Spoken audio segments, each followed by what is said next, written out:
60% des patients sont sous anti-TNF-alpha et 40% sont sous les autres biologiques en dehors de l'anti-TNF. Et dans cette étude, 3 patients seulement avaient un Covid positif, dont un était en réanimation, mais il s'en est bien sorti, et 2 avaient des formes bénignes.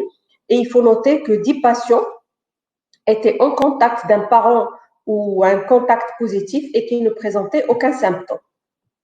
Alors, la troisième étude, c'est une étude américaine. En fait, c'est un questionnaire qui a été envoyé à 7000 participants. 530 ont répondu. 60% avaient une polyarthrite rhumatoïde et chez ces patients-là, ont seulement avaient un Covid positif et qui étaient des formes bénignes, donc sans problème particulier. Et puis, la dernière étude qui n'a pas été publiée, que j'ai trouvée sur Internet, c'est 40 patients qui ont un rhumatisme inflammatoire positif, avec Covid positif. Donc, on n'a pas la population de base pour pouvoir dire quel est le pourcentage, mais c'est plus une description. Et les 41 patients, il y avait un seul mort et les autres formes étaient bénignes. Donc, a priori, par rapport à ces études, on peut dire que il n'y a pas de surestimation du risque d'avoir un Covid. Il n'y a pas de forme grave plus importante que la population générale, mais ça reste des petites études. Et donc, on doit attendre maintenant je crois que tout le monde est au courant de l'Alliance globale de rhumatologie qui a fait un appel à l'enregistrement de tous les patients rhumatismes inflammatoires Covid positifs. Et la semaine prochaine, on aura une réponse sur à peu près 330 patients et les caractéristiques de ces patients rhumatisme inflammatoire Covid positif. Peut-être qu'on aura un peu plus de réponses. Alors, corticoïdes, on va parler des corticoïdes. Les corticoïdes sont très controversés avec le coronavirus du fait des 2 phases. En fait, si on le prend très tôt, il peut augmenter la réplication virale. Et si on le prend pendant la phase de la réaction inflammatoire, il peut être plutôt bénéfique. Alors, qu'en est-il dans la littérature? Ici, je vais vous présenter une méta-analyse sur 15 études. J'attire juste votre attention sur cette méta-analyse et sur les coronavirus d'une manière générale, pas seulement sur le Covid-19, puisqu'on ne peut pas avoir pour le moment 15 articles sur le Covid-19. Alors, cette méta-analyse montre, en fait, elle a pris 5270 patients dont 3176 étaient traités par corticoïdes versus 1780 contrôles. Et donc, en fait, on va voir la différence entre les patients sous corticoïdes et les patients contrôle. Alors, le résultat de cette méta-analyse montre que on a plus de recours aux corticoïdes chez les patients sévères, ce qui est tout à fait normal. Le fait de prendre de la corticothérapie multiplie par 2 le taux de mortalité. La durée de séjour est supérieure dans le groupe corticoïde versus groupe contrôle et l'infection bactérienne, la surinfection était beaucoup plus importante dans le groupe corticothérapie versus groupe contrôle. Sauf que il y a un biais très important. Le premier biais, c'est que ce sont des petites études. Il n'y a pas de contrôle. Ce sont des études rétrospectives et surtout, c'est un biais de sélection parce que qui prend finalement les corticoïdes, ce sont les patients à forme sévère qui sont hospitalisés en réanimation. Donc, automatiquement, ils ont une durée de séjour beaucoup plus importante. Et donc, attention à ne pas en tirer des conclusions. Alors, j'ai trouvé 2 études sur le Covid-19 et corticoïdes. La première étude sur 31 patients, donc 20 qui ne prenaient pas de corticoïdes et 11 qui étaient sous corticoïdes. Et les caractéristiques des patients, vous voyez qu'à la fin, il n'y a pas de différence sur le plan, donc aucun mort dans le groupe 1 ou le groupe 2. Il n'y a pas eu de différence concernant l'évolution de la maladie, ni le temps d'élimination du virus, ni la durée d'hospitalisation qui était ici d'à peu près 18 jours. Donc, cette première étude concernant le Covid-19 ne montre pas de différence concernant l'utilisation de corticoïdes. Alors, la deuxième étude, à peu près qui a traité 78 patients qui étaient sous petite dose. Alors, qu'est-ce qu'ils appellent petite dose justement de corticoïdes? C'est 40 mg de méthylprénisolone par jour ou 80 mg pendant 5 jours. Donc ça, c'est leur définition d'une petite dose de corticoïdes. Et cette deuxième étude, aussi chinoise, montre que le fait de donner 40 mg par jour de corticoïdes, de méthylprénisolone, n'augmente pas la durée de la maladie ou la réplication virale. Alors, dans ce cas, que disent les recommandations? Donc, j'arrive aux recommandations. Les recommandations de la CR, juste rapidement, donc, en dehors des mesures générales de distanciation sociale et des mesures d'hygiène, il faut préférer la télémédecine, diminuer le recours aux examens biologiques le plus possible. Donc, si vos patients ne nécessitent pas vraiment d'examens biologiques, il ne faut pas les envoyer les faire. Espacer, si possible, les hospitalisations pour perfusion, donc pour éviter justement le déplacement à l'hôpital et le plus possible la corticothérapie à faible dose. Alors, j'ai choisi de vous présenter les recommandations de la Société allemande de rhumatologie parce qu'ils ont classé les patients en fonction de leur exposition ou infection. Ils sont très bien faits, très carrés, bon, bien évidemment à l'allemande. Et donc, je commence par les infections. Alors, les patients sans signe d'infection, c'est comme dans la vie de tous les jours, il ne faut pas réduire ou arrêter ni les DIMARS, ni les classiques, ni les biologiques. Il faut bien sûr, si possible, diminuer les corticoïdes dans les formes stables. Et puis, c'est vraiment typiquement la prise en charge standard en cas de non-réponse au traitement, c'est-à-dire si le traitement ne marche pas, je peux switcher ou je peux même donner une biothérapie. Ça, c'est même la CR aussi est d'accord pour ça. Alors, deuxième situation, patient avec un contact Covid positif et lui ne présente aucun signe d'infection. Alors, les recommandations, c'est par rapport aux biologiques, il faudrait les arrêter ou les retarder d'à peu près 5 à 6 jours jusqu'à faire le test. Pour la CR, on peut tout arrêter sauf l'anti-IL6, qui est tout à fait logique. On va parler tout à l'heure des résultats d'anti-IL6. La corticothérapie, de toute manière, on la garde. Alors, pour les Allemands, on n'arrête pas les DIMARS, alors que pour la CR, oui, pour l'hydroxychloroquine. Et ils ne sont pas vraiment certains pour le liflunomide ou le méthotrexate. Donc, ils ne sont pas pour les arrêter, ni pour les continuer. Donc, ils sont incertains. Ils disent au cas par cas. Alors, troisième situation, ce sont des patients contact positifs, mais ici, ils ont des signes d'infection. Il faut tester, tout à fait logique. Pas de changement de traitement. Alors, c'est là où, là aussi, il y a une différence. Bizarrement, les Allemands ne demandent pas de changement de traitement si c'est une forme mineure, en cas d'absence de fièvre. Par contre, il faut arrêter les traitements quand on a une fièvre supérieure à 38. Alors, les Allemands, a priori, ne croient pas beaucoup à l'hydroxychloroquine puisqu'ils ne l'annulent pas des DIMARS. Ils veulent enlever toutes les DIMARS, alors que la CR, quand ils parlent d'arrêter les DIMARS, sauf l'hydroxychloroquine. Et ici aussi, vous voyez, garder la même dose de corticoïdes.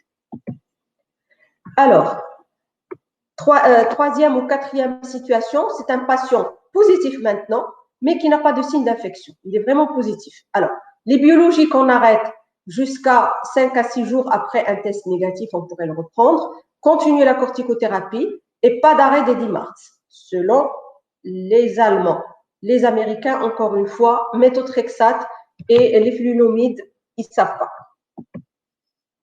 Alors, après, vous avez patient positif avec des signes d'infection, on arrête tout pour les Allemands. Pour la CR, on peut garder l'hydroxychloroquine ou l'anti-IL6 et dans tous les cas, on continue la corticothérapie. Alors, une dernière slide pour les recommandations. Ça, c'est les recommandations ACR une partie de l'ACR que les Allemands n'ont pas, dont les Allemands n'ont pas parlé, c'est que en cas de rhumatisme inflammatoire chronique, malgré les DIMARS, en l'absence d'infection et d'exposition, on peut commencer actuellement un biologique. Ils ont une incertitude par rapport aux inhibiteurs du JAK. Ils disent qu'ils n'ont pas assez de recul et puis ils préfèrent ne pas utiliser. Alors, en cas de rhumatisme inflammatoire débutant, et en l'absence de signes d'infection ou d'exposition, un DMARD classique ou une corticothérapie peuvent être donnés. Troisième recommandation de l'ACR, les conjonctivites avec une atteinte viscérale qui ont un pronostic vital, il y a une possibilité de donner de la corticothérapie à forte dose, donc les formes habituelles. Et bizarrement, la dernière chose, c'est qu'ils ne recommandent pas pour les syndromes de Gougerot débutants, si on diagnostique un nouveau patient, de lui donner de l'hydroxychloroquine parce que pour eux, il n'y a pas eu assez d'arguments dans la littérature de l'efficacité de l'hydroxychloroquine dans le Gougerot. Alors, pourquoi cette recommandation alors qu'ils ont laissé l'hydroxychloroquine pour tout le monde? Peut-être justement pour garder un peu plus de produits pour les autres. Mais c'est juste une hypothèse. Alors, donc, pour conclure. Oups, pourquoi ça ne marche pas? Alors, pour conclure, concernant la corticothérapie, si l'état du patient le permet, on essaie de diminuer la dose pour obtenir la dose minimale possible. Sinon, pour les autres cas, on n'arrête pas du tout la corticothérapie, quel que soit le statut du patient. C'est-à-dire qu'il soit normal, exposé ou infecté, forme grave, forme bénigne, on garde la corticothérapie. Et il y a même une possibilité de débuter une corticothérapie actuellement, si besoin, en cas de rhumatisme inflammatoire ou de connectivité. Deuxièmement, concernant les biologiques, on arrête les biologiques si on a une infection ou une suspicion d'infection, quelles que soient les formes, sauf l'anti-IL6. Sinon, pour les Américains, sinon, il faut continuer le traitement à la même dose et même intervalle, sauf pour les perfusions, si on peut espacer les perfusions, ça serait bien pour éviter aux patients de se déplacer. Si forme active, malgré les DMARD, on peut commencer les biologiques à l'heure actuelle avec grande prudence chez les patients non infectés et non suspects si on est vraiment obligé de le faire. Alors, le problème se pose surtout pour les DMARD classiques. Alors, pour les patients qui ne sont ni exposés ni infectés, le problème ne se pose pas, on garde le même traitement. L'hydroxychloroquine, on ne l'arrête pas, que ce soit un malade infecté ou exposé. Le problème se pose surtout avec le métaux et le flénomide. Si infecté avec des symptômes, on arrête temporairement. Si infecté sans symptômes, on ne sait pas trop. Alors, il vaut, à mon avis, mais c'est mon avis, il vaut mieux les arrêter parce que de toute manière, si on se dit que le patient va être infecté pendant 15 jours et qu'il va guérir par la suite, il vaut mieux qu'il garde son immunité en retard de son rhumatisme inflammatoire chronique.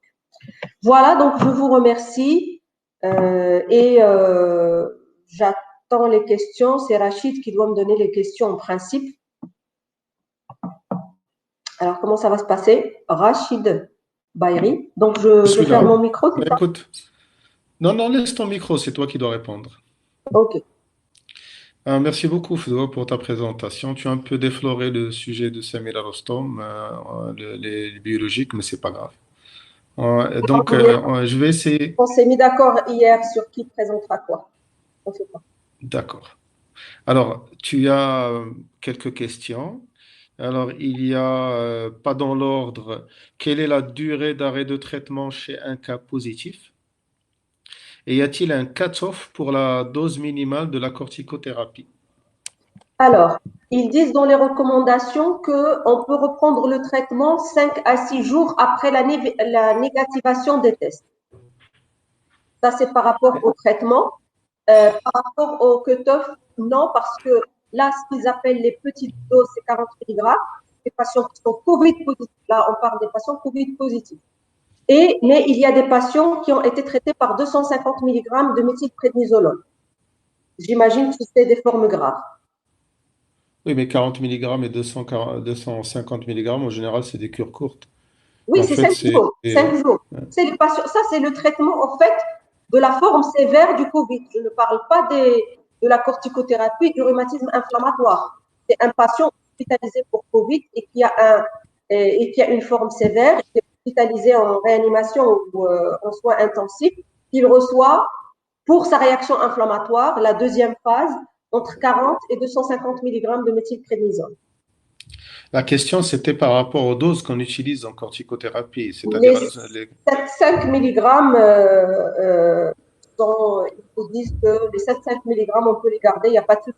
On peut baisser, si un patient n'est pas actif et qu'on peut baisser, qu'on donne la dose minimale possible, comme ce qu'on a l'habitude de faire d'ailleurs.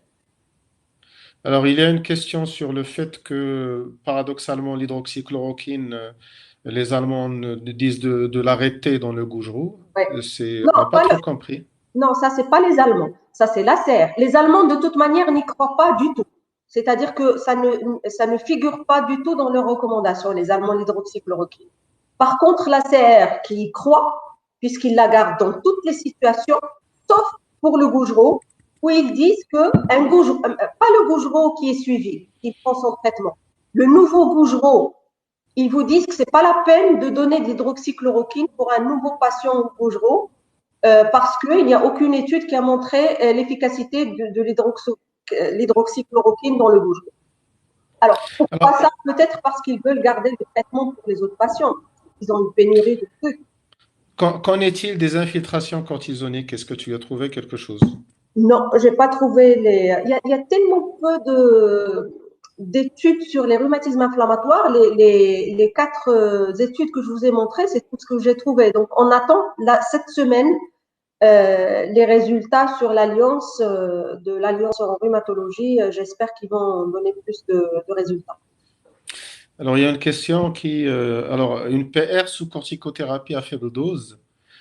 Faut-il majorer la corticothérapie à titre préventif par peur que la patiente ne fasse une décompensation respiratoire? Non, non, pas du tout. Ici, elle est sous petite dose de corticoïdes. La corticothérapie, n'oubliez pas, le problème de la corticothérapie, c'est un immunosuppresseur. Et donc, un immunosuppresseur, vous le donnez à la phase aiguë de la réplication virale. À partir de l'autre, on peut augmenter la réplication virale. Donc, pas d'augmentation préventive. Euh, il faut, Alors, vérifier. Fedwa, on déborde un petit peu, on prend juste deux petites questions et on passe à la présentation suivante. Alors, il y a une question sur la gestion des poussées polyarticulaires des rhumatismes inflammatoires chroniques. Est-ce qu'on donne toujours des bolus et des insocortisoniques ou pas? Écoute, l'étude sur 250 milligrammes, mais c'était des patients Covid positifs. Covid positif qui montrait qu'il y a une aggravation. Mais dans les recommandations, on dit que si le patient ne répond pas au traitement carrément 10 mars, on peut même donner un biologique. Et donc, on peut très bien donner un bolus de solumédrol à condition qu'il ne soit pas infecté et qu'il ne soit pas exposé. On soit vraiment sûr qu'il n'a rien. Donc, c'est la même chose concernant l'initiation d'une corticothérapie faible dose. C'est exactement la même chose. Alors, dernière question. Faut-il maintenant, avant de démarrer un traitement immunosuppresseur, faire un dépistage Covid? Est-ce que tu as trouvé cela quelque part? Écoute, personne n'a assez de tests pour le faire. Même, vous voyez les recommandations des Allemands qui ont l'habitude de faire, sont eux qui ont fait le plus de tests. Chez les patients exposés et non, qui ne présentent pas de symptômes, ils ne parlent pas de tests dans ces cas-là. Euh, Sachant que c'est une c'est une discussion histoire de tests. qui sera forcément à l'ordre du jour, parce qu'on a VIH, hépatite B et C, et peut-être qu'on se dirigera vers les mois à venir sur les initiations de biothérapie, même si l'épidémie dégringole, sur des tests, si jamais les tests sont généralisés, de faire un corona aussi dans le packaging pré-biologique ou Écoute, pré-immunosuppresseur. s'il est C'est toujours possible. là, s'il est toujours là, on aura d'autres problèmes à gérer plutôt que de faire du Covid pour les patients j'espère qu'il sera parti parce que sinon on s'en sortira pas, franchement. Ouais, merci beaucoup, Fdoua. Je t'en prie. Donc, Ok, à toute. j'arrête. Alors, sans plus tarder, on va donner la parole au professeur Samir Rostom qui va nous parler du Covid et des traitements biologiques.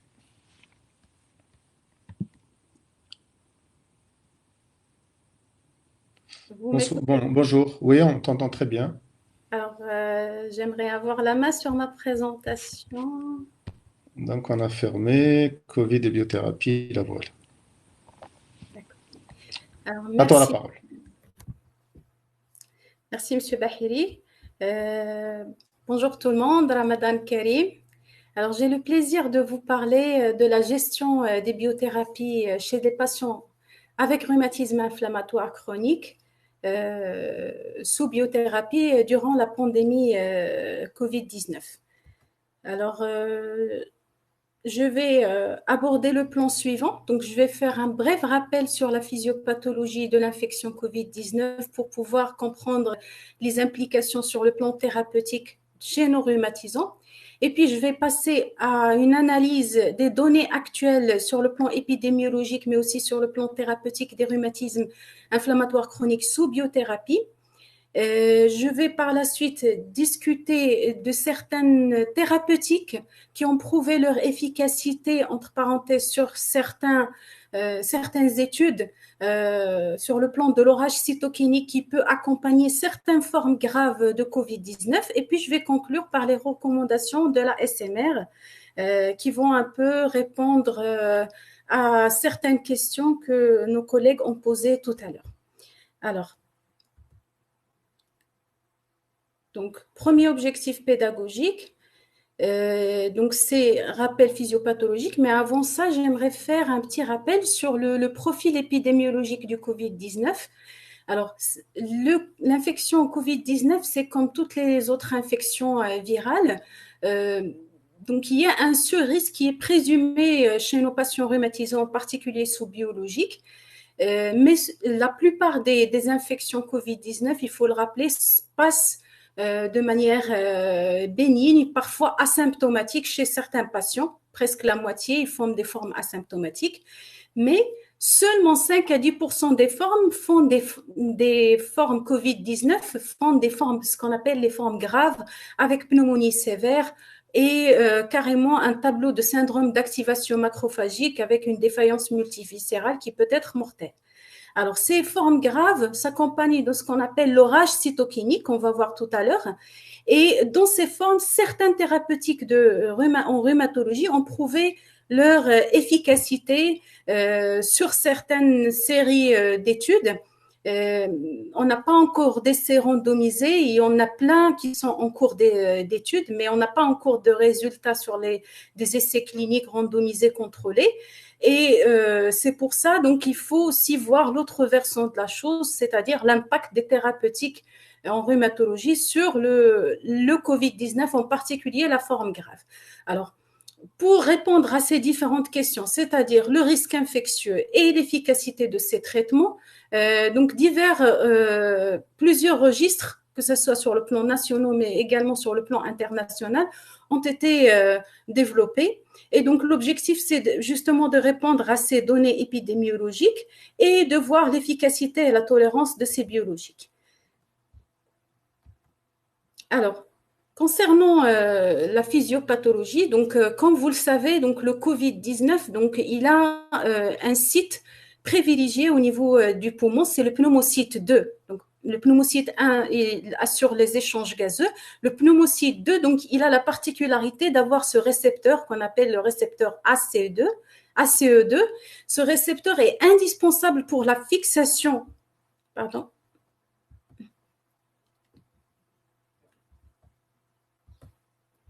Donc, ce récepteur est indispensable pour la fixation du virus sur la paroi du pneumocyte. Et donc, à partir de ça, donc, il va y avoir l'internalisation du virus et puis sa réplication, puis sa sortie. Donc, au cours de ce phénomène d'endocytose et puis de réplication, donc il va se passer des phénomènes inflammatoires, donc avec un afflux de macrophages. Ce sont surtout les macrophages qui vont déclencher cette série de réactions inflammatoires. Ils vont synthétiser l'IL-1, le TNF-alpha et surtout l'IL-6. Et donc, on comprend certaines implications thérapeutiques par la suite sur ce plan physiopathologique. Alors, donc maintenant, on va se concentrer sur l'orage cytokinique. Donc, l'orage cytokinique, c'est en fait, c'est la production de tous ces cytokines, mais c'est une surproduction. C'est un emballement du système immunitaire qui va aboutir à une sécrétion hyper importante de cytokines pro-inflammatoires, surtout l'IL-6, l'IL-1 et le TNF-alpha, mais aussi d'autres substances pro-inflammatoires. Cet orage cytokinique, il est grave, mais il est heureusement rare. Et ça ressemble à un tableau de syndrome d'activation macrophagique. Il n'est pas spécifique au Covid-19. Il a été observé avec les autres formes de SARS. Et dans 50% seulement des cas d'orage cytokinique, donc on va avoir des formes, ce qu'on appelle graves, avec pneumonie sévère. Alors, cet orage cytokinique, donc c'est pas tous les patients qui vont le développer. Il y a certaines hypothèses qui discutent de certains facteurs de risque, donc génétiques. Il y a aussi l'hypothèse d'un système immunitaire qui est préalablement actif. Il est moins actif, il paraît, chez les enfants. Et il y a aussi l'hypothèse de la microbiote intestinale, en particulier les bactéries intestinales qui sont également infectées par le Covid-19. Et c'est ce qui explique certaines choses qu'on n'arrive pas à élucider, notamment la longue incubation chez certains patients, les faux négatifs, les diarrhées, les douleurs abdominales, la transmission fécale, surtout chez l'enfant. Vous savez que l'enfant, il n'a pas de pneumocyte 2, il n'a pas ce récepteur ACE2, donc du coup, ils n'ont pas l'atteinte pulmonaire comme chez l'adulte. Et souvent, donc le virus, quand il pénètre, donc il va séjourner au niveau de la sphère ORL pendant une certaine période, puis il va passer directement dans le tube digestif. Et c'est ce qui explique que les fécès des enfants sont très contagieuses. Et ça permet aussi, cette hypothèse d'atteinte du microbiote, d'expliquer certaines réactivations après la guérison, mais aussi certaines vascularites tardives, et notamment les cas de Kawasaki qui ont été observés chez des enfants plusieurs jours après leur guérison. Donc, c'est une notion très importante à connaître. Alors, donc, d'où on comprend certains cibles physiopathologiques. Moi, je vais insister essentiellement sur l'anti-IL-6, l'anti-IL-1 et le TNF-alpha, parce que les autres ont été abordés tout à l'heure. Alors, donc, vous comprenez qu'il y a une interaction qui est très, très étroite et très complexe entre le rhumatisme inflammatoire chronique et le Covid, et entre les biothérapies et le Covid, donc tout s'interagit, et d'où nos deux autres objectifs pédagogiques qui sont donc de voir est-ce que donc l'infection à biothérapie va donner chez les patients avec rhumatisme inflammatoire chronique va se manifester d'une manière plus sévère, et puis on va voir l'impact aussi des thérapeutiques dans les deux sens. Alors, donc, j'ai au début donc vu un peu la littérature concernant les patients sous biothérapie, les rhumatismes inflammatoires sous biothérapie, et je me suis posé la question, est-ce qu'ils sont à un risque élevé d'infection par Covid-19 ? Eh bien, la littérature est jusqu'aujourd'hui très rassurante. Donc là, vous avez cette étude italienne sur 320 patients avec rhumatisme inflammatoire sous biothérapie ou C10-MARS.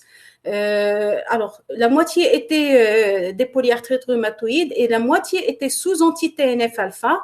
Il y avait très peu de cas de Covid positifs et certains, vous voyez, qui sont déjà sous biologique. Et les résultats de cette étude, bien qu'elle soit une étude observationnelle, est en faveur de données rassurantes. Il n'y a pas de surrisque, pas de forme sévère et l'évolution elle est favorable après l'arrêt du traitement. De même que pour les données américaines, il n'y a sur 530 patients avec rhumatisme inflammatoire chronique, il n'y a que 11 avec Covid positif et il n'a pas été rapporté de complications graves ni de surrisque d'infection. De même que dans cette série d'AGI, dans une étude italienne, qui ne montre pas de surrisque d'infection. Il n'y a aucun enfant qui n'a contracté le Covid-19. Alors là, c'est aussi une série chez 700 transplantés hépatiques avec 100 patients avec une maladie auto-immune. Vous voyez la même chose, données rassurantes, pas de complications graves et peu de patients infectés. La même chose ici dans une série suisse, donc peu de patients infectés. Donc, a priori, les petites séries ne montrent pas de surrisque d'infection et pas de forme grave chez ces patients infectés.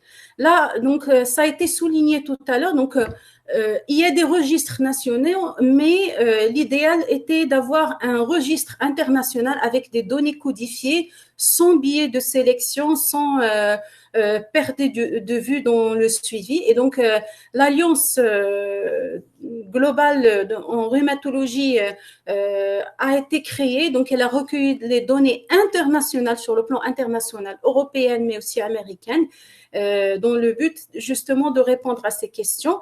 Et là, vous avez déjà un papier publié uniquement sur le descriptif sur 110 patients.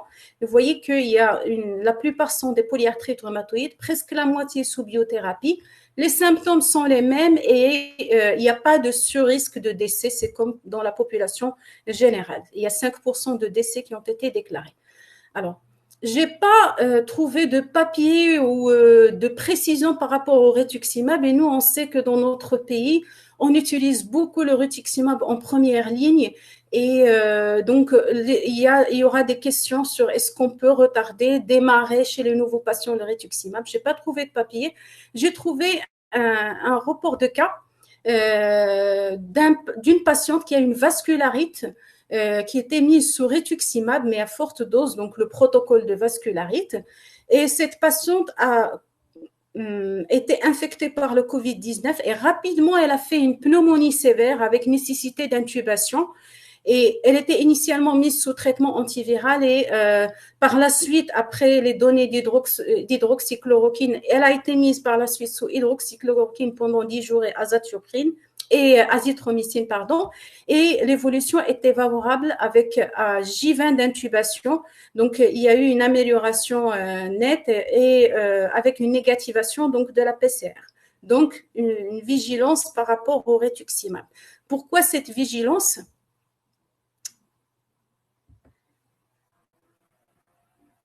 Pourquoi cette vigilance ? Parce que le rituximab, c'est une biothérapie qui a une demi-vie quand même assez longue, et parce que ça donne aussi une déplétion lymphocytaire, donc un impact sur l'immunité humorale. Et donc, il y a aussi l'hypothèse d'une inefficacité vaccinale au cas où on aura recours au vaccin chez certains patients. Différer l'initiation et le retraitement par cette molécule, ça a été au moins souligné dans 2 papiers. Alors, je passe à mon troisième objectif, qui est de voir l'intérêt et le choix des biothérapies sur le rage cytokinique. Alors, donc, première molécule qui a été largement étudiée, mais chez les patients Covid positifs, mais à l'échelon d'études rétrospectives ou des cas rapportés, mais pas encore de résultats d'essais randomisés contrôlés. Et les résultats étaient encourageants et très prometteurs sur l'orage cytokinique et la pneumonie sévère. Et donc, la vigilance veut qu'on ne doit pas démarrer d'anti-IL-6 chez les patients comme ça. Il faut que ça soit fait dans le cadre d'un protocole de recherche, et ça doit être uniquement réservé aux patients dont l'état clinique est critique et les patients qui ont une pneumonie grave. Alors, il y a jusqu'à maintenant au moins 19 essais cliniques. Jusqu'à hier, j'ai repéré sur le site 19 essais cliniques avec l'IL-6, l'anti-IL-6, et l'indication était soit une pneumonie sévère chez les Covid positifs en état grave, soit orage cytokinique, soit dans certains essais cliniques, prévention de la décompensation de l'infection non sévère à Covid-19. Alors, en ce qui concerne les autres biothérapies, donc il y a l'anti-IL-1, mais il y a aussi les anti-TNF.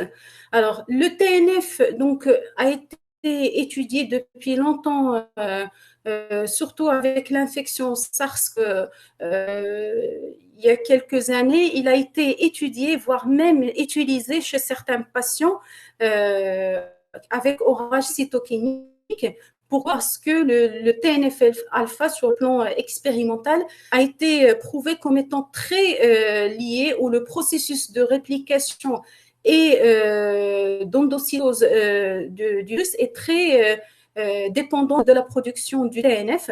Et donc, d'où l'hypothèse qu'il y ait la possibilité d'utiliser les anti-TNF-alpha dans les infections à Covid-19, particulièrement les infections sévères.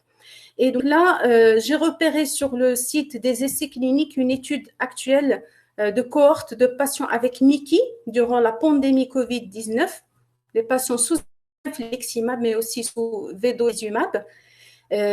Donc, ce sont des patients qui vont être suivis et l'infliximab ne sera pas arrêté chez les patients qui sont infectés par le Covid-19. Il y a aussi un cas, au moins 2 cas rapportés avec une évolution favorable chez les en particulier Crohn. Et là, on a une observation de Crohn sévère avec Covid-19 positif.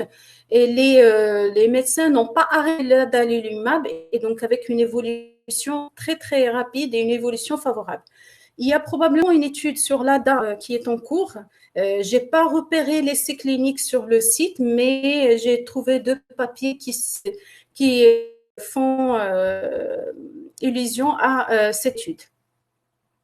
Alors, en ce qui concerne les anti-IL-1, la même chose, ils sont très impliqués dans l'orage clinique et dans l'inflammasome. Donc, il y a aussi plusieurs cas rapportés d'efficacité d'anti-IL-1, et il y a, j'ai repéré 6 essais cliniques sur l'anakinra, que ce soit en monobras ou anakinra versus toci, anakinra versus baricitinib. Voilà, donc, donc on aura les réponses. Donc, il y a 7 essais cliniques. On aura la réponse dans quelques mois.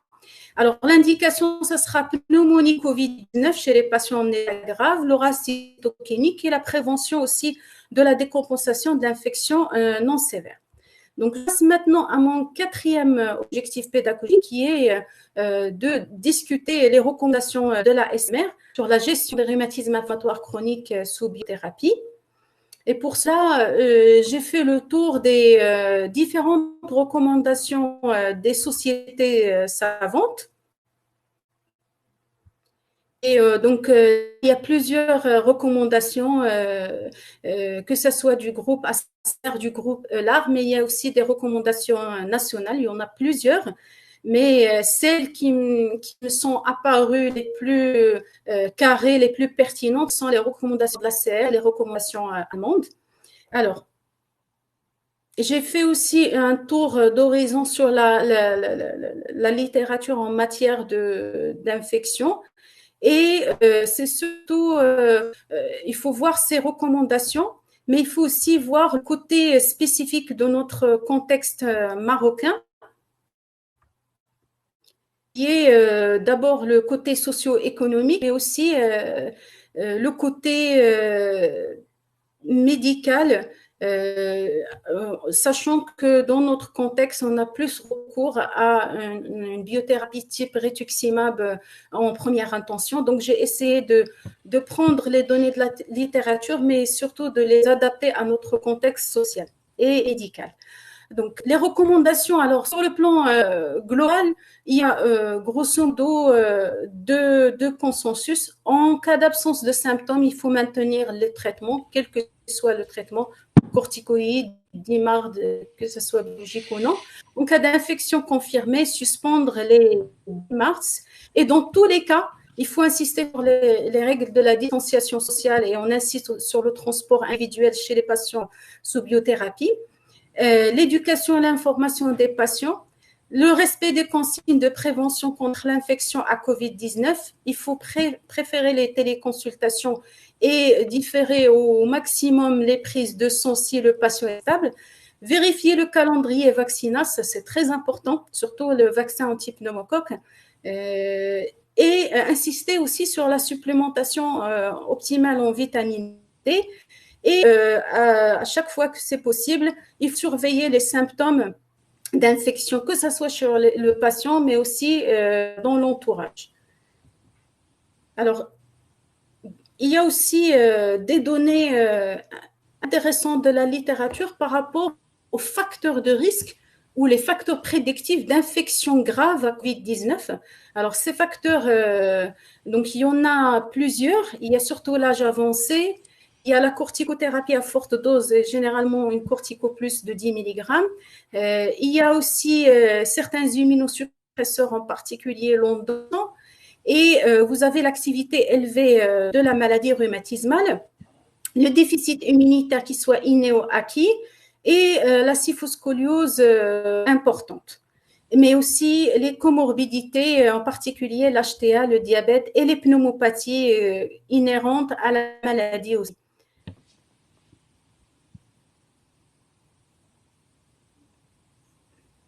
Donc, on va commencer par les recommandations marocaines proprement dites. Et là, je vais aborder 4 situations selon les données, comme je vous ai dit, différentes sociétés savantes. Alors, il y a le premier cas, c'est patients sans symptômes d'infection. Deuxième situation, patients exposés mais sans signe d'infection.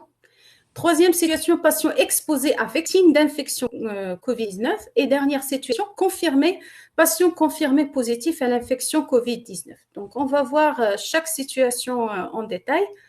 Alors, la première situation, en l'absence de symptômes cliniques, les patients non exposés, il n'y a pas lieu de modifier le traitement. Il faut maintenir les mêmes traitements, que ce soit corticoïdes, traitement de fond ou biologique. Alors, par rapport à recommandations locales et aussi, il y a certains papiers qui font allusion à ça. Si le patient est sous anti-TNF, il y a même les recommandations américaines qui le suggèrent. Si le patient sous anti-TNF en perfusion, on peut discuter un switch vers la voie cutanée, et c'est au cas par cas. Alors, si le patient est en low disease activité ou en rémission, discuter l'espacement du délai de perfusion des biothérapies, c'est aussi au cas par cas, surtout le rituximab, il faut le différer au maximum. Alors, si le patient est en poussée, en cas de rhumatisme inflammatoire très actif ou récemment diagnostiqué, c'est là aussi au cas par cas, l'initiation d'un CDIMAB ou de son switch ou d'une corticothérapie inférieure à 10 mg de prédnisone ou d'un traitement ANS est possible. Il est préférable le sursoir à l'initiation d'un traitement biologique vu le risque infectieux théorique et essayer d'optimiser la gestion des patients en attendant. Mais si on a un patient qui a une maladie sévère, atteinte systémique ou atteinte d'un organe qui peut engager les pronostics vitaux ou une maladie très active, on sait que le risque d'infection dans ces situations et le risque d'avoir une forme grave est très important. Et donc là, il faut peser le pour et le contre. Et les recommandations disent qu'il faut privilégier les biothérapies à demi-vie courte. On peut initier un biologique, mais privilégier les biothérapies à demi-vie courte et les formes d'administration sous-cutanée. Éviter au maximum dans notre contexte l'initiation ou le retraitement par rituximab. Il n'y a pas de contre-indication aux infiltrations intra-articulaires de corticoïdes. Là, il y avait tout à l'heure une question sur les infiltrations. Il n'y a pas de problème. Alors, deuxième situation, patient exposé mais sans signe d'infection. Là, c'est la même chose. Donc, idem à la première situation, on ne modifie rien. Troisième situation, patient exposé mais avec signe d'infection. Là, les recommandations mondiales et marocaines, la poursuite du glucocorticoïde, l'hydroxychloroquine, la sulfasalazine et les AINS, c'est possible. Et il est proposé aussi de suspendre transitoirement les immunosuppresseurs, les biomédicaments, sauf l'anti-IL-6. Là, on parle de patients exposés avec signe d'infection. Donc, il a des signes d'infection, donc on peut transitoirement suspendre les biologiques, sauf l'anti-IL-6, et ce jusqu'à obtention des tests biologiques ou jusqu'à 2 semaines de recul en l'absence d'apparition des symptômes.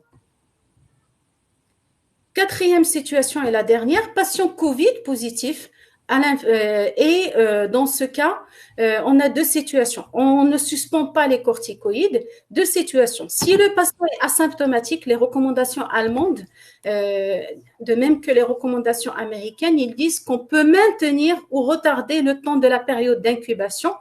Globalement, les Allemands, ils ont dit que grosso modo 5-6 jours. Mais on doit aussi tenir compte des facteurs de risque de gravité qu'on a vus tout à l'heure, c'est-à-dire l'âge, les comorbidités, la corticofertidose, le cyclophosphamide, une maladie très très active et tout ça. Et si le patient est symptomatique et ou a des facteurs de risque de gravité, d'avoir une maladie à Covid positive grave, là, il faut suspendre les biologiques, sauf l'anti-IL-6. Donc voilà, j'ai fait le tour d'horizon des recommandations et je conclus par dire que avec la pandémie Covid-19, il y a une réorganisation des soins en rhumatologie pour limiter les déplacements et pour prévenir les infections surtout graves chez nos patients. Il faut espacer les retraitements au maximum, administrer les voies sous-cutanées des biologiques, préférer la télémédecine. Et sous réserve de peu de données disponibles, il n'est pas constaté d'augmentation du risque de développer des formes graves de Covid-19 chez les rhumatismes inflammatoires chroniques traités par biologie. Il existe un consensus pour recommander la poursuite des traitements pendant la pandémie et n'arrêter le traitement que vraiment dans les formes Covid positives symptomatiques, sauf l'anti-L6. Et donc, les biothérapies dans les orages cytokiniques, donc on a vu qu'il y a au moins 3 molécules, les anti-L6, l'anti-LA et certains anti-TNF qui ont prouvé leur efficacité, mais là aussi, c'est sur des petites études, donc on est en attente des essais cliniques. Donc, on peut les proposer, mais dans le cadre de protocole, il faut vraiment une concertation pluridisciplinaire avant de démarrer ces traitements dans les pneumonies graves et les patients qui sont avec une infection grave à Covid-19. Voilà, je vous remercie. Merci Samira pour cet exposé vraiment complet avec un grand travail de littérature et une synthèse des recommandations marocaines. Bon, il se trouve qu'on a un peu débordé, on a vraiment beaucoup débordé sur le temps. Donc on prendra 2 questions courtes et réponses courtes. Alors, bon, il y a une question déjà qu'on avait posée, que le professeur Nieman a posée sur faut-il switcher les formes intraveineuses vers le sous-cutané, tu en as parlé. Oui. Il y a au moins 2 ou 3 rhumatos qui font la remarque sur la vaccination anti-pneumocoque. Est-ce qu'elle est un peu plus à préconiser dans la situation du Covid pour Oui, diminuer les infections? oui, oui, c'est très recommandé, voire même, on a vu l'autre jour euh, la, la première ministre allemande qui était suspecte de choper une infection Covid-19 parce qu'elle est partie faire le vaccin anti-pneumococcique. Donc, il faut le faire. Il faut le faire et c'est très important. Il y a Hanan El-Kain qui fait une remarque sur l'actualisation des recos SMR avec le confinement. Donc, je pense que tout le monde est d'accord sur ça. C'est une très bonne idée. Alors, qu'est-ce qu'il y a d'autre? Alors, les patients sous Rutux qui a fait un Covid, reprendre le Rutux au bout de combien de temps? Donc, il faut observer la période de washout. Il faut vraiment respecter la demi-vie du produit. Il ne faut pas reprendre, il faut retarder au maximum si ce n'est passer à un autre biologique. L'idéal, une voie sous-cutanée. Mais pas reprendre, même si le patient est en poussée, il faut le différer au maximum parce que après, si on le donne, donc il y a le risque de baisser l'immunité humorale. Et ce qui a été souligné dans la littérature, c'est que on peut, chez les patients Covid-19 positifs, on peut baisser leur mémoire immunitaire et donc ils peuvent se réinfecter par le Covid-19. Ça, c'est d'une part. Et d'autre part, si on aura recours à une vaccination, s'il y aura de vaccins d'ici quelques mois, avec le Rutux, c'est surtout les patients qui font des déplétions sévères. Donc, l'efficacité vaccinale sera très discutée. Alors, il y a beaucoup de remarques concernant le rythme des bilans de surveillance des biologiques. Faut-il diminuer les intervalles des rythmes de surveillance biologique ou laisser les mêmes intervalles? Alors, un patient qui est en low disease activité, il faut vraiment retarder au maximum et préférer la télémédecine. C'est-à-dire, si le patient est en low disease activité, il faut retarder au maximum et communiquer avec le patient par Skype ou WhatsApp ou n'importe quelle plateforme de communication. Par contre, si le patient est très actif sous biologique, là, il faut maintenir le même rythme de surveillance. Parce qu'un malade qui est très actif, il est plus à risque de faire une infection grave et de choper le virus que vous voyez. Vous avez vu que les données sont rassurantes par rapport au biologique jusqu'à maintenant et par rapport au rhumatisme inflammatoire. Mais si un malade est très actif, il faut le surveiller de très près. Alors, une remarque sur les anti-inflammatoires du docteur Tber, mais il y aura un exposé qui va suivre sur les anti-inflammatoires. Bon, écoute, merci beaucoup Samira pour cet exposé complet avec beaucoup de qualité. Tu es un peu débordé, mais on te pardonne. Merci. À tout de suite. À tout de suite. Donc, on va passer la parole au docteur Brahim Raoui, qui est, pour les gens qui ne la connaissent pas, la nouvelle PA d'Agadir.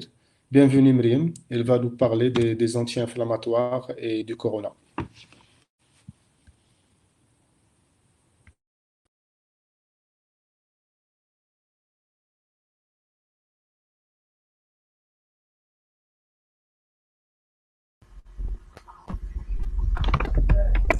Alors bonjour, merci professeur Bahiri.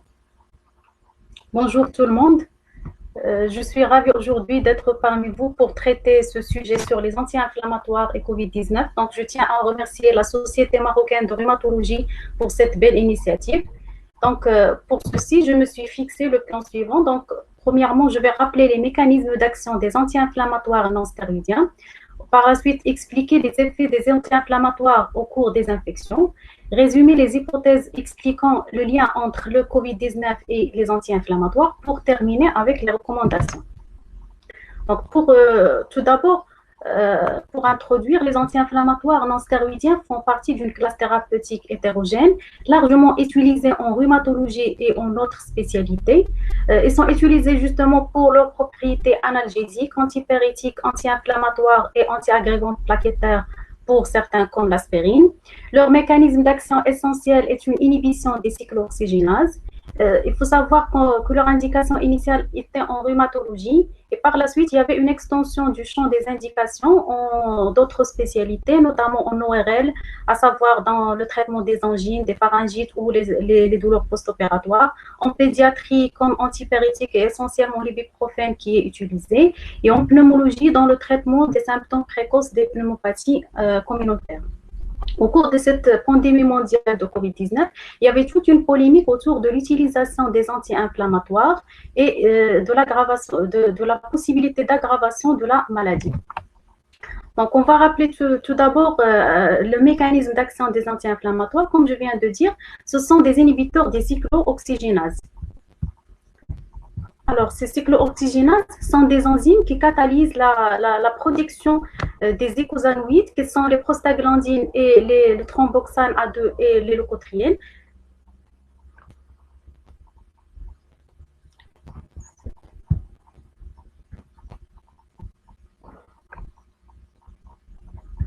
Pardon, Donc, ce sont comme j'ai dit, des enzymes qui catalysent la réaction.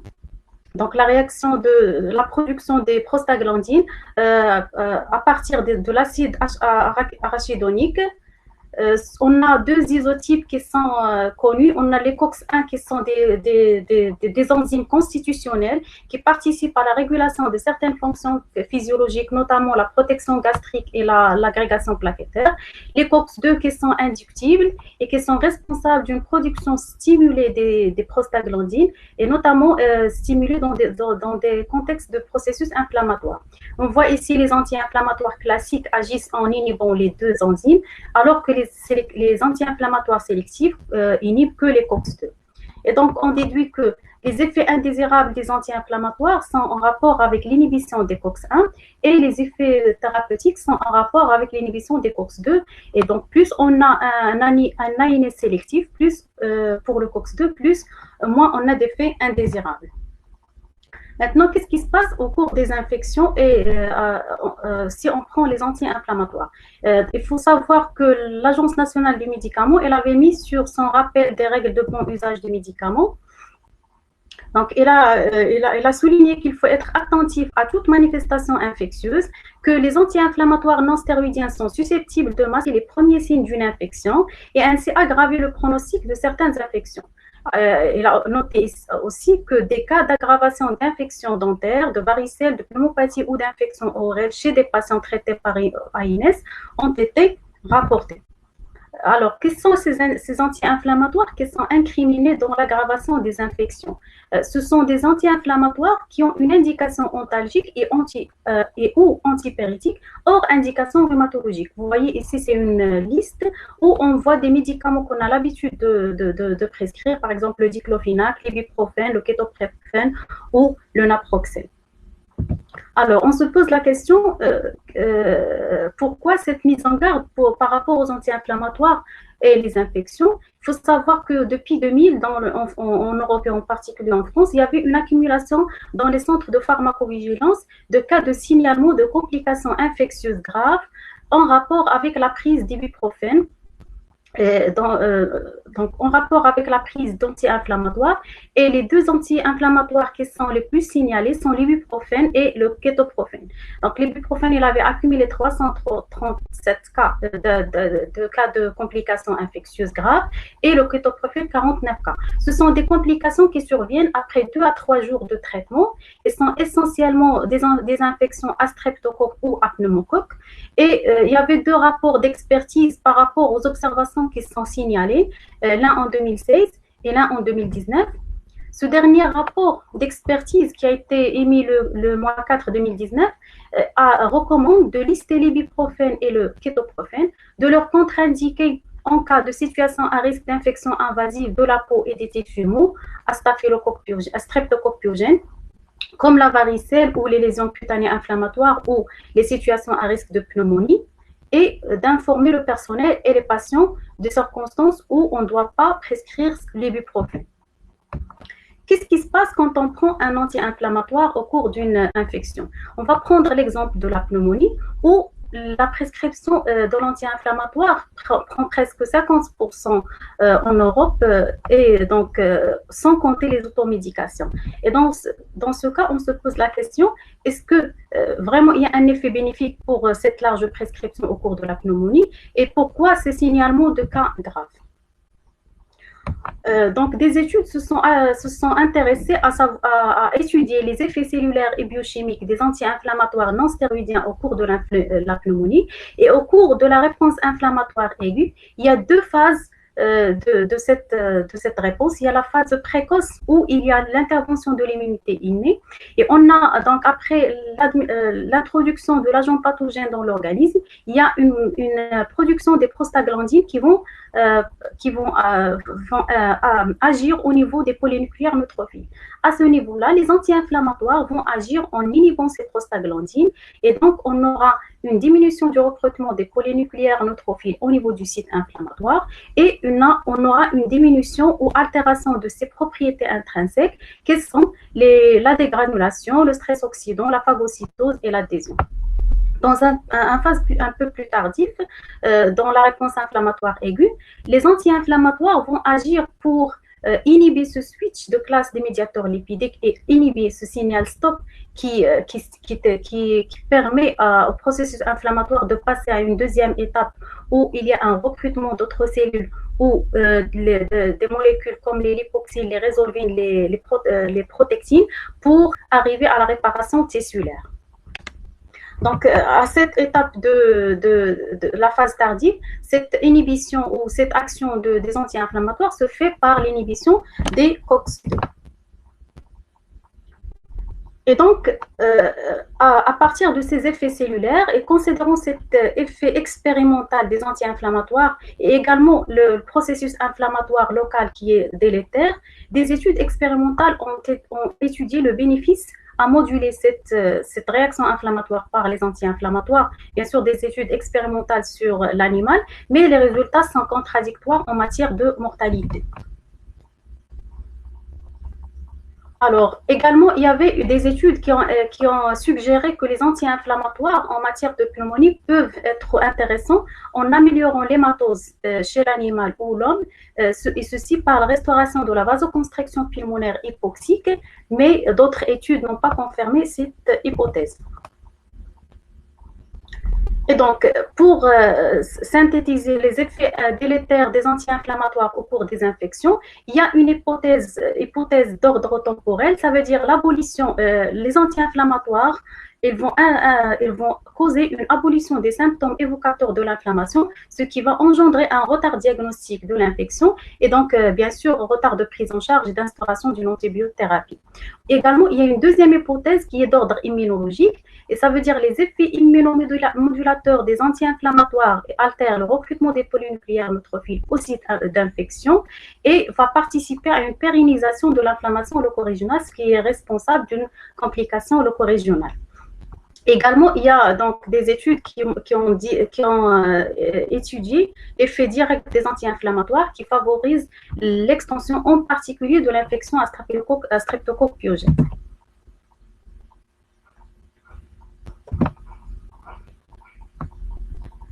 Et donc, pour conclure sur les infections et les anti-inflammatoires, le lien de causalité directe de l'effet délétère des anti-inflammatoires au cours des infections n'est pas totalement établi.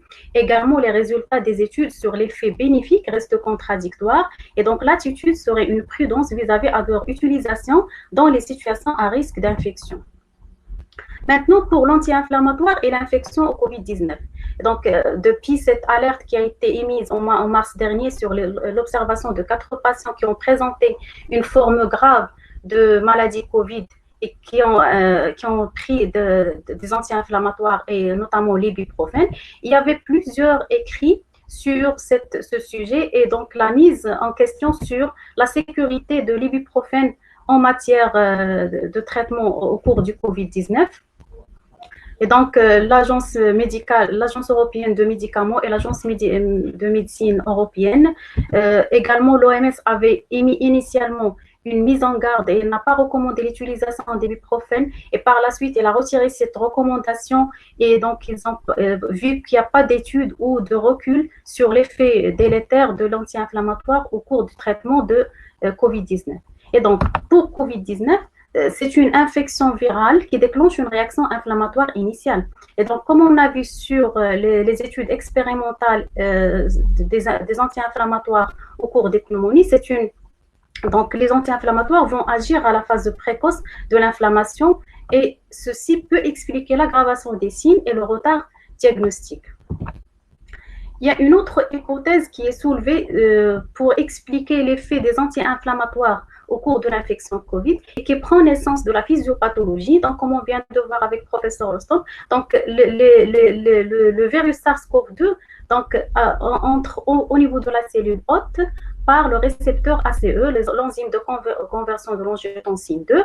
Par la suite, on aura la multiplication cellulaire. Ce récepteur, il est exprimé dans l'organisme dans plusieurs tissus, notamment la muqueuse nasale, les bronches et les poumons. Et ce sont donc les organes vulnérables au virus où on aura des manifestations cliniques spécifiques à la maladie. Alors, ce récepteur, donc, il a été incriminé ou supposé incriminé dans l'infection, dans l'action des anti-inflammatoires au cours de l'infection Covid. Il y avait un écrit sur les patients hypertendus et diabétiques et le risque accru de faire une complication au cours de l'infection Covid-19. Et dans cet écrit, donc, il y avait signalé que les antidiabétiques oraux et les ibuprofènes augmentent l'expression de ces récepteurs. Également, il y a une étude qui a été faite en 2015 c'est une étude expérimentale sur des rats diabétiques avec un diabète induit par le streptozotocine, qui a étudié l'effet de l'ibuprofène sur la fibrose, sur l'amélioration de la fibrose cardiaque. Et dans cette étude, les auteurs ont conclu que l'ibuprofène augmente l'expression de l'ACE, ce qui améliore la fibrose pulmonaire. Et donc, en matière d'infection COVID-19, l'hypothèse, c'est que l'ibuprofène augmente l'expression des récepteurs ACE chez les patients atteints de COVID-19 et donc va augmenter le récepteur cible du virus, et ce qui explique la multiplication du virus et l'aggravation de la maladie. Mais à part cet effet négatif des anti-inflammatoires, il y a des études qui se sont intéressées de l'effet positif. Ça veut dire, est-ce que les anti-inflammatoires peuvent avoir un effet thérapeutique potentiel? Et ici, comme on a vu tout à l'heure, le virus SARS-CoV-2 donc, peut entraîner une réaction inflammatoire systémique et par la suite un orage cytokinique qui peut entraîner le décès. Et donc, sur cet effet de réaction inflammatoire accrue, il y a une étude qui a été faite en 2006 qui a testé l'indométacine sur le coronavirus dans la gestion du syndrome de détresse respiratoire sévère. Et cette étude avait suggéré que l'indométacine ayant à la fois des propriétés anti-inflammatoires et une activité antivirale directe contre le coronavirus pourrait être efficace dans le traitement du syndrome de détresse respiratoire sévère. Également, il y a en France actuellement un essai clinique qui est en cours, qui est en phase 3. Donc, c'est un essai qui a pour objectif d'évaluer l'efficacité du naproxène en add-on dans le traitement des patients sévères atteints de l'infection par le COVID-19. C'est l'essai ENA-COVID. Donc, il part de l'effet, du double effet du naproxène, ayant un effet antiviral montré sur le virus de la grippe et un effet anti-inflammatoire qui est recherché à la phase de l'orage cytokinique observé chez les malades en détresse respiratoire. Les résultats vont sortir dans les jours qui suivent. Ils ont limité 30 jours à partir de la randomisation. Et donc, pour les anti-inflammatoires et COVID-19, il n'existe actuellement aucune étude qui a montré que les anti-inflammatoires augmentent le risque de formes graves de COVID-19. Et l'interprétation des observations qui sont citées doit être faite avec prudence, vu qu'il y a possibilité que ces patients ont pris l'anti-inflammatoire au tout début de complications et ce n'est pas l'anti-inflammatoire qui est en rapport avec la complication. Et donc, à partir de l'accumulation des données sur l'effet aggravant des anti-inflammatoires non stéroïdiens dans les autres contextes d'infection qu'on a vus, il est nécessaire d'être prudent vis-à-vis à leur prescription. Maintenant, dans notre contexte en rhumatologie, la prescription, on peut être rassuré, si on veut dire, par rapport à la prescription des anti-inflammatoires, parce que les anti-inflammatoires qui sont étudiés ils sont incriminés dans les complications infectieuses. Donc, on a d'autres anti-inflammatoires qu'on peut utiliser qui ne figurent pas sur cette liste. Et également, la prescription en rhumatologie, c'est un autre contexte, ce n'est pas un contexte de prescription dans un cadre d'infection. Mais les patients suivis en rhumatologie peuvent avoir des signes de COVID-19 ou peuvent être suspects d'infection. Dans ce cas, qu'est-ce qu'il faut faire? Donc, j'ai choisi de parler des recommandations d'ACR, donc qui ont catégorisé les patients ou bien les situations en quatre situations. Les patients stables et en absence de signes d'infection COVID ou d'exposition. Dans ce cas, les anti-inflammatoires non stéroïdiens peuvent être poursuivis. En cas de rhumatisme nouvellement diagnostiqué ou un rhumatisme poussé, en l'absence d'infection ou d'exposition au COVID, on peut débuter l'anti-inflammatoire. Pour les patients qui sont stables avec exposition à un risque COVID mais sans signe d'infection, les anti-inflammatoires peuvent être poursuivis. Et dans la situation où le patient est COVID positif ou suspect, il faut arrêter les anti-inflammatoires. Également, la Société française de rhumatologie, il avait émis des réponses aux patients qui se posent la question sur le risque que constitue leur traitement en cette période de pandémie. Et donc, pour la Société française de rhumatologie, en l'absence de signes d'infection Covid, il faut remplacer dans la mesure du possible l'anti-inflammatoire par le paracétamol et ne prendre l'anti-inflammatoire que si les signes ne sont pas contrôlés par du paracétamol. Et si on a des signes d'infection Covid, les anti-inflammatoires doivent également être proscrits vu les formes sévères d'infection qui sont induites par les anti-inflammatoires qu'on vient de voir.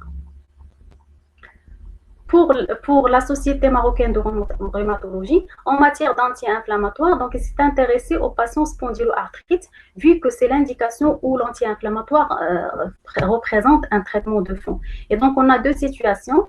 En l'absence de fièvre ou de signes évoquant une infection Covid-19, il ne faut pas arrêter l'anti-inflammatoire à titre prophylactique, même s'il s'agit de l'ibuprofène ou le kétoprofène qui ont fait plus de signalements de complications infectieuses.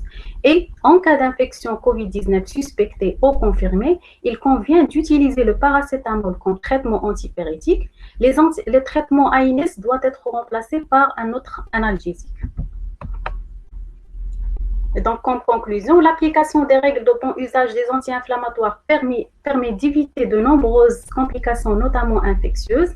La pandémie Covid-19 a ouvert un débat sur les AINES, ce qui a déclenché des études ayant pour objectif d'infirmer ou de confirmer leur innocuité.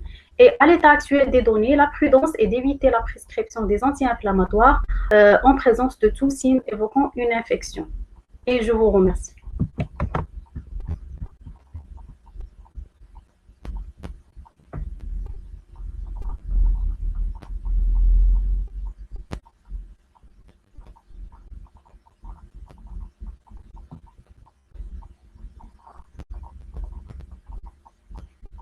Pour ton exposé et pour les deux parties, le rappel sur le risque un peu traditionnel que connaissent les rhumatos sur les AINS et les infections. C'était très bien fait. Et sur la partie résumant ce qu'on sait actuellement des anti-inflammatoires et de l'infection à Covid, on va se permettre quelques questions. Et alors, il y a une question sur est-ce qu'il y a d'autres aggravations des cas Covid sous AINS à part les cas français rapportés au départ?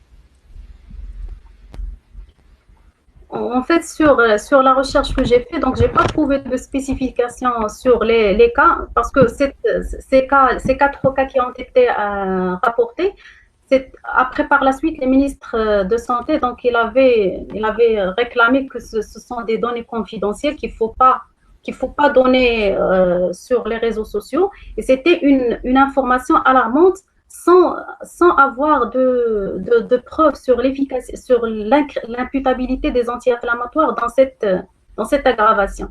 Actuellement, Et en l'état actuel des choses, est-ce que tu penses que les patients sous ANS doivent prendre plus de précautions que le reste, c'est-à-dire s'isoler, etc., ou pas du tout? Je pense que, à part les patients qui ont un contact, qui sont suspects ou Covid positifs, les autres patients, donc il n'y a pas de problème, notamment avec les anti-inflammatoires qui ne figurent pas dans cette liste qui est incriminée dans l'aggravation des infections. Alors, spondylarthrite et Covid, arrêt, prise continue ou discontinue? En l'absence de signes d'infection, il faut continuer le traitement. Est-ce qu'on peut recommander l'indométacine comme traitement? Il n'y a pas de risque chez les patients, chez nos patients pour l'indométacine.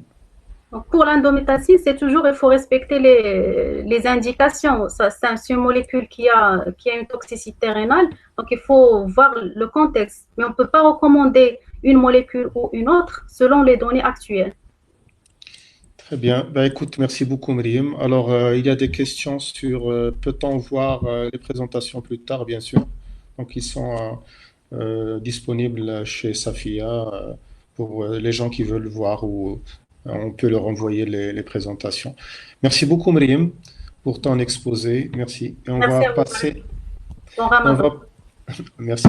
Et on va passer au dernier exposé. C'est Hassan Hamamouchi qui va nous parler d'un sujet vraiment d'actualité.